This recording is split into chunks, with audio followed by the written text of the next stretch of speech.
नमस्कार मित्रांनो, स्वागत करतो अंदमान सिरीजच्या अजून एका व्हिडिओमध्ये। आणि आत्ता आपण आलेलो आहोत सेल्युलर जेलला, जे पोर्ट ब्लेअरला आहे। त्याचं तिकीट आहे 30 रुपये पर पर्सन। तर आम्ही तिघांचं तिकीट काढलेलं आहे आता, आणि तुम्हाला आता मी दाखवतो। समोरच आहे मेन गेट। तर हा समोर आहे, हा मेन गेट आहे जेलचा। हे दोन पिलर्स आहेत बाजूला। ह्या बाजूला जाऊन आपल्याला तिकीट घ्यायचं आहे, आणि ह्या वास्तूच्या मागच्या बाजूला ॲक्च्युअल जेल आहे, ते आता आपण बघणार आहोत। चला व्हिडिओला सुरुवात करूया।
हे ना सर्व लॉक आणि कीज आहेत, त्याच्या ह्या कीज आहेत, हे लॉक आहे।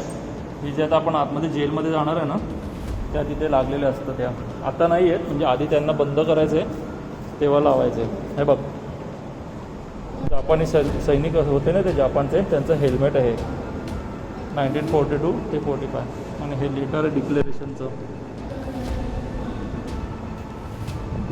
त्यानंतर हे बघ, जेल अधिकारी ओके वर्दी, म्हणजे त्यांचे ते कपडे घालायचे ना जेलमध्ये।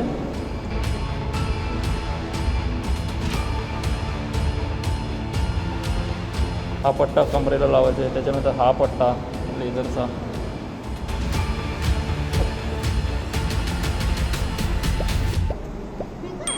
हे जे कैदी होते ना, त्यांच्या गळ्यात हे ना हे गळ्यात घालायचे, आणि हा नंबर असायचा, याच्यावर नंबर टाकायचे, कैदीचा नंबर किती आहे।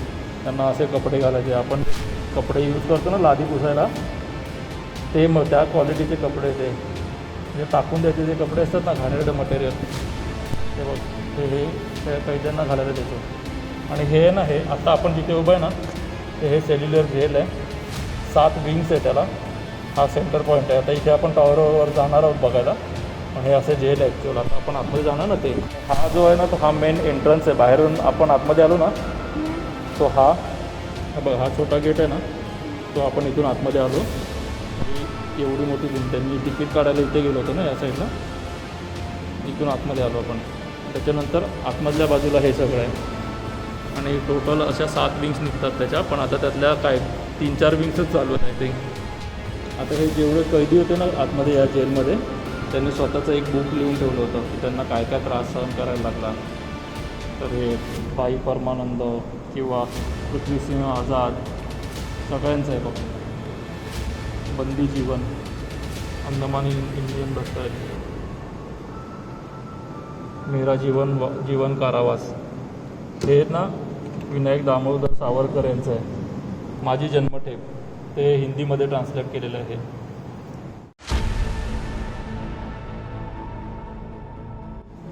वीर सावरकर की डायरी की प्रतिकृति, जिसमें उनकी कविताएं हैं। मूल डायरी सेल्युलर जेल के एक स्थानीय जेल वॉर्डर को उपहार में दी गई थी। त्याची रेप्लिका आहे ही सावरकरांच्या कवितेची।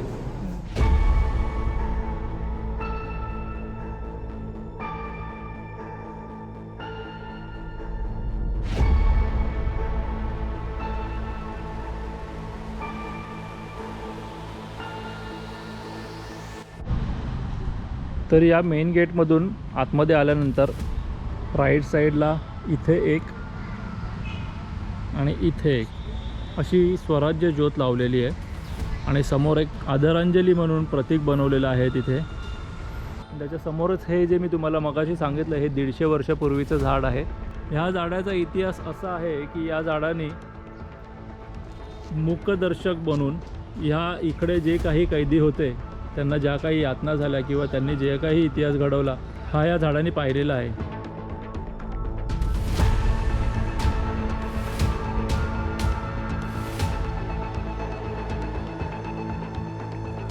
तो हा जर प्लॅटफॉर्म तुम्ही बघताय समोर, या बाजूला फाशीघर आहे.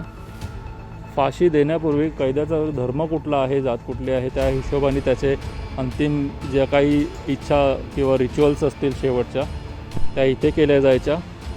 त्यानंतर इथे फाशी देण्यासाठी घेऊन गेलं जायचं. तर आपण आतमध्ये जाऊया आणि बघूया फाशीघर कसं दिसतं आतून. पण समोर बघतोय ना, हे फाशीघर आहे जिकडे फाशी दिली जायची. तर आपण आतमध्ये जाऊन बघूया. ओरिजिनल स्ट्रक्चर आहे इथे पूर्ण. आणि इथे बघू शकता, हे बघा, हे वुडन घर आहे. फाशीघरच नाव दिलं आहे. हा प्लँक आहे, वुडन प्लँक. याला एका वेळेला 3 कैद्यांना फाशी देता येईल अशी सोय केलेली आहे. हा हे डोअर येथे आणि हा लिव्हर आहे ना, हा लिव्हर हा खेचला, डोअर आतमध्ये ओपन व्हायचे आणि कैद्यांना फाशी व्हायची.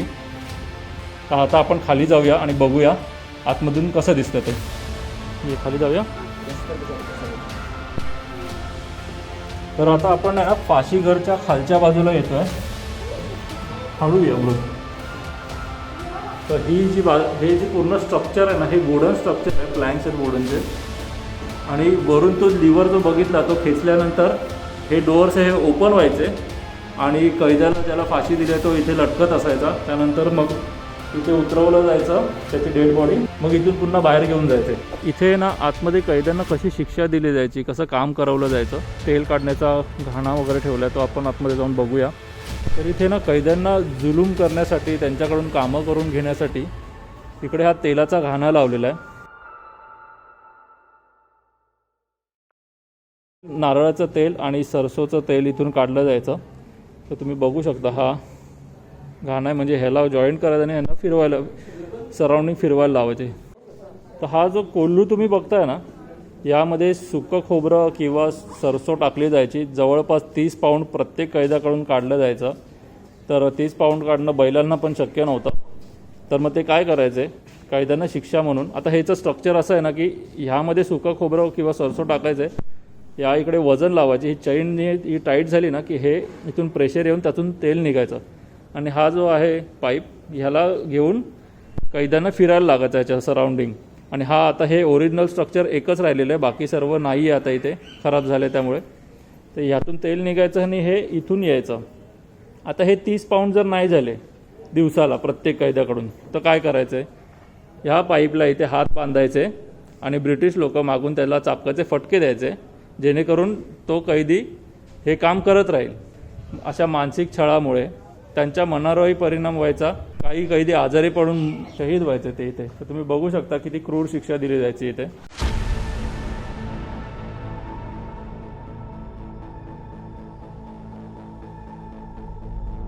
हा जो व्यक्ती इथे बसला आहे, हा आहे ना, हे सुकले नारळाच्या रेषा काढतात आणि त्याला कुटून बारीक करून ओलं करून त्याच्यापासून ह्या मशीनद्वारे सुतळी बनवण्याचं काम करायचे किंवा त्याच्यापासून असे क्लोथ्स वगैरे बनवण्याचं काम करायचे बारीक करून.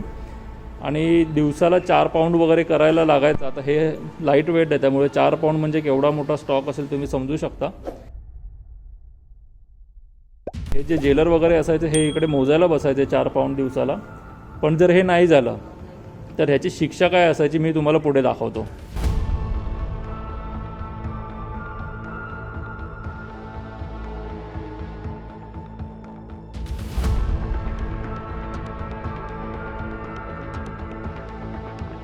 तर ही ओरिजिनल फ्रेम आहे याची, जी तुम्हाला मगाची शिक्षा सांगितली ती शिक्षा या फॉगिंग फ्रेमवर द्यायचे.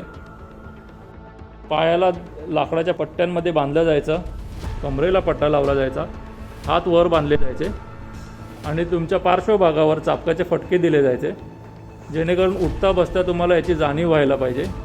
आणि यांना मारणारे कोण असायचे, यांना मारणारे सुद्धा इंडियन कैदी असायचे.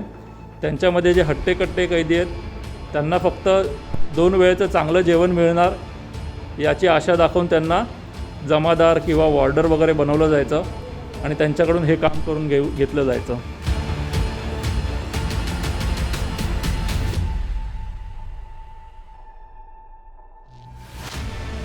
ते मगाशी मी तुम्हाला सांगितलं जसे कपडे बनवायचे याचे, तर हेच आहे तो. हा जो ड्रेस आहे हा आपण बघतो नॉर्मल गोंडपाट असतं तसं बनवलेलं आहे, पण हे घालून अजून गरमी होणार. एक तर अंदमानचं वातावरण आत्ताही एवढं गरम आहे, कधीही चेंज होतं क्लायमेट. त्यानंतर हे 1 महिन्यासाठी तुम्हाला ही शिक्षा दिली जाते. कमरेला इथे चेन आणि कडं, ती चेन अशी तुमच्या पायात जाते आणि हे इथे लॉक होतात. त्यानंतर 6 महिन्यासाठी जर तुमची शिक्षा असेल तर हा जो बार आहे आणि हे सर्कल, हे रिंग आहे आणि हे पायात कडं आणि ह्या शिगा लावलेल्या आहेत, ह्या पकडून तुम्हाला चालायचं आहे. हे जर उचललं नाही हातात तर तुम्ही चालू शकत नाही. त्याच्यानंतर तुमची शिक्षा 10 दिवसांसाठी असेल तर तुम्हाला ह्या रिंग्स टाकल्या जायच्या, प्लस हा मध्ये एक रॉड दिसतो आहे तुम्हाला, त्यामुळे तुम्ही ठराविक डिस्टन्सपर्यंतच पाऊल उचलू शकता. आणि तुम्ही हा बघताय, हा ड्रेस कोड असायचा. इथे गळ्यामध्ये रिंग टाकलेली असायची आणि त्याच्यावर जी प्लेट दिसते त्यावर तुमची शिक्षा कधीपर्यंत आहे हे नमूद केलेलं असायचं.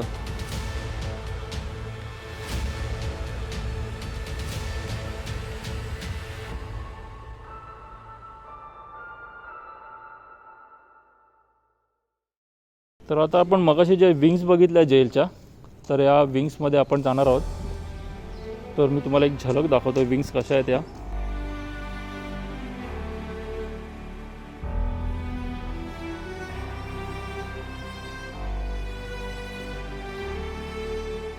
आणि ह्या खिडक्या ह्या अशा का आहेत हे मी तुम्हाला सांगतो आतमध्ये जाऊन.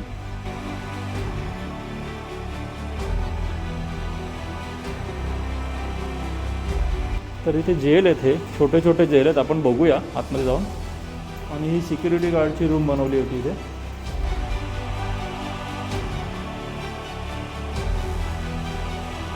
आता आपण थेट दुसऱ्या माळ्यावर जाऊया जिकडे वीर सावरकरांची कोठरी आहे. पीने का पानी दिन में 2 बार ही मिलता था और रात में कोई लाइट नहीं, अंधेरे में रहते थे. सोने के लिए बेड मिलता था. बेड का चौड़ाई इतना रहेगा, हाइट इतना रहेगा, एक बेड एक कंबल, जो मॉडल के रूप में वीर सावरकर जी के सेल. और जेल को बनाना स्टार्ट किया था अंग्रेजों ने 1893, कंप्लीट हुआ था 1906 में. और इसे बनाने का पूरा खर्च 7,83,994 रुपीज़ और 3 करोड़ ईंटें इस्तेमाल किया गया. ईंट अंडमान में तैयार, बाकी मटेरियल बर्मा. जब जेल बर्मा से व्हील की तरह था, अपने मॉडल में देखा होगा 7 बिल्डिंग थे. हाँ. 7 बिल्डिंग्स में कुल मिलाकर के कमरे थे 693. एक कोठरी में कैदी. कोठरी का लंबाई 13.5 फीट, चौड़ाई 7.5, ऊंचाई 10 फीट और रोशनदान पीछे की ओर 8 फीट ऊपर, ताकि कैदी बाहर देख न पाए. और हर विंग को ऐसा बनाया है, एक बिल्डिंग का फ्रंट साइड है तो दूसरे का बैक साइड है. इस वजह से दोनों बिल्डिंग्स के बीच कोई कम्युनिकेशन भी नहीं था. काम करने के लिए 7 में से 4 खंड के आगे कारखाना, वहाँ पे क्रांतिकारी नारियल तेल निकालते थे, हमने देखा. और बीच में सेंट्रल टावर भी है, लास्ट में जाएंगे. टावर के टॉप पे एक गार्ड ऊपर से निगरानी करता था. उनके अलावा 21 गार्ड दिन रात पहरा देते थे. अभी 7 में से केवल 3 बिल्डिंग्स बच गया. तर आपण मगाशी इथून आतमध्ये आलो होतो आणि ही जेलची विंग आहे, ही सिंगल विंग आहे. आणि सर्वात शेवटी तुम्ही बघाल ना आता, तर ही वीर सावरकर यांची कोठरी आहे. आणि ही कोठरी अशाच लोकांना दिली जाते की जे ब्रिटिशांसाठी खतरनाक आहेत. आणि या कोठरीला 2 गेट आहेत, एक हा गेट आहे आणि त्याच्या आतमध्ये लेफ्ट साईडला एक गेट आहे. तर आता आपण आतमध्ये जाऊन बघूया.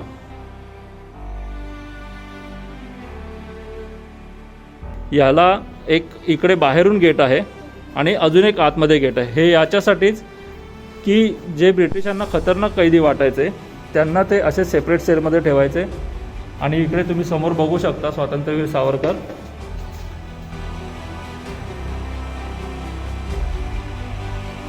मी जे तुम्हाला मगाशी सांगितलं होतं, लाईट येण्यासाठी ही एकच विंडो आहे इथे. आता इथे लोकांना बघण्यासाठी, व्यवस्थित दिसण्यासाठी इथे लाईट्स लावलेले आहेत. अदरवाईज ह्या लाईट जेव्हा बंद होतील तर प्रकाश येण्यासाठी एकच जागा आहे.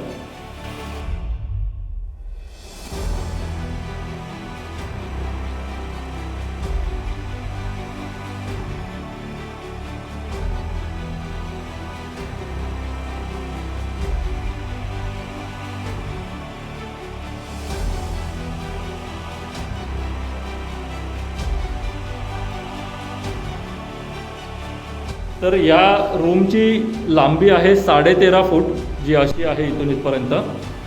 उंची आहे 10 फूट आणि अशी लांबी आहे 7.5 फूट. तर एवढ्याशा जागेमध्ये कैद्यांना ठेवलं जायचं. खिडकी एकच आहे, ऑक्सिजन पण इकडून, हवा पण इकडून. आणि एवढे अत्याचार केल्यानंतर जर इथे फक्त 2 वेळेला पाणी मिळायचं, 2 वेळेला जेवण मिळायचं. त्यानंतर शिशुपोटी करण्यासाठी तुम्हाला खाली कॉमन टॉयलेट होतं. त्या टॉयलेटनंतर जर तुम्हाला काही करायचं असेल, तुम्हाला या 4 भिंतीच्या आतमध्ये करायचं आहे. तर त्याची दुर्गंध तुम्हाला सकाळपर्यंत सहन करायची आहे. तुम्हाला जेलमधून बाहेर जाता येत नाही त्यासाठी.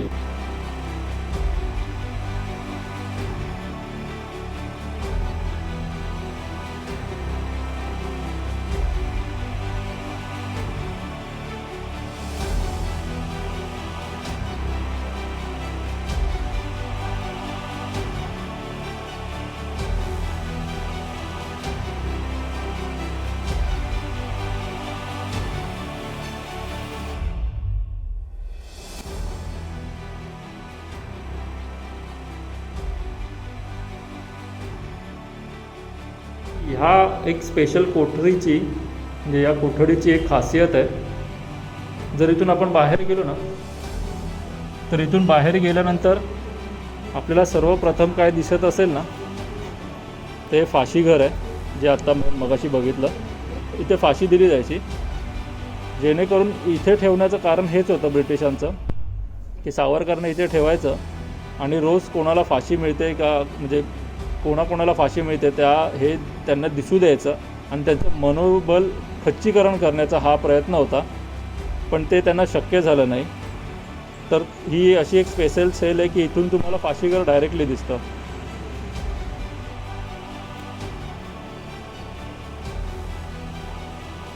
जसं मी तुम्हाला मगाशी सांगितलं, जे आपण खालून बघितलं ह्या विंडोज, ही विंडो जी आता आपण सावरकरांच्या कोठडीमधली बघितली तीच आहे.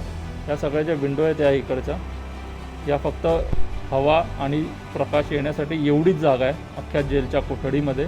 आणि इकडेच कैद्यांना जन्मठेप म्हणून राहायला लागायचं.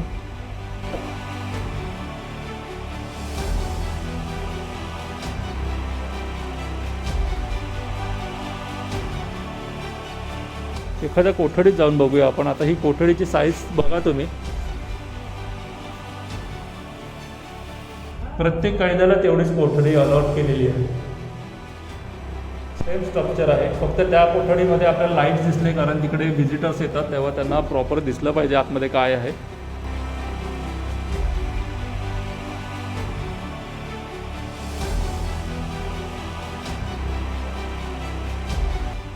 ही कडी मी तुम्हाला मगाशी सांगितली होती येतानाच. हे ढकलल्यानंतर इथून बंद होते. तर तुम्ही इथून हात घालून ती उघडू शकत नाही, किती प्रयत्न केले तरी. तर आता आपण ना सेंट्रल टॉवरमध्ये आहे आणि ह्या ज्या लिस्ट लावल्या आहेत ते कुठल्या कुठल्या राज्यामधून कुठले कुठले कैदी आले आहेत त्यांच्या लिस्ट आहेत. सगळ्यांची नावं इथे लिहिलेली आहेत. या भिंतींवर पण बघाल तर तुम्ही इथे सगळ्यांची कुठून कुठून आलेले आहेत त्यांची नावं लिहिलेली आहेत. या इथे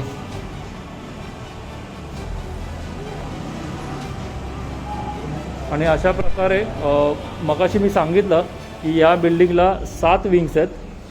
त्या 7 विंगपैकी 4 विंग तुटल्या आहेत आणि त्याच्या मागे इथे हॉस्पिटल बनवलं आहे. गव्हर्नमेंटचं हॉस्पिटल आहे आणि फ्री आहे इथे राहणाऱ्या लोकांसाठी. त्यानंतर इथून वर जाण्याचा रस्ता, इथून आपण वर जाऊया. ज्या उरलेल्या 3 विंग्स आहेत ही इकडून एक रस्ता जातो. तर इथे पण रिनोव्हेशनचं काम चालू आहे.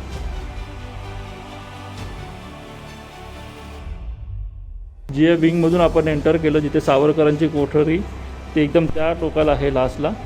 ही एक विंग आहे आणि ही एक विंग आहे. आता हे सर्व रिनोव्हेट करून पर्यटनासाठी पुन्हा उपलब्ध करून देत आहेत.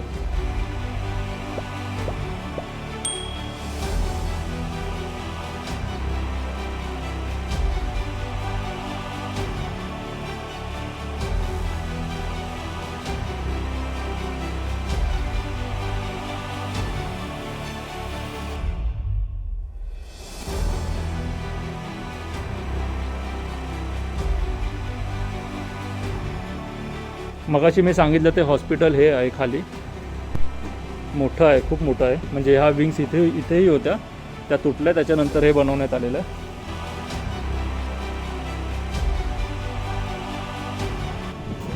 ही एक विंग आहे जेलची.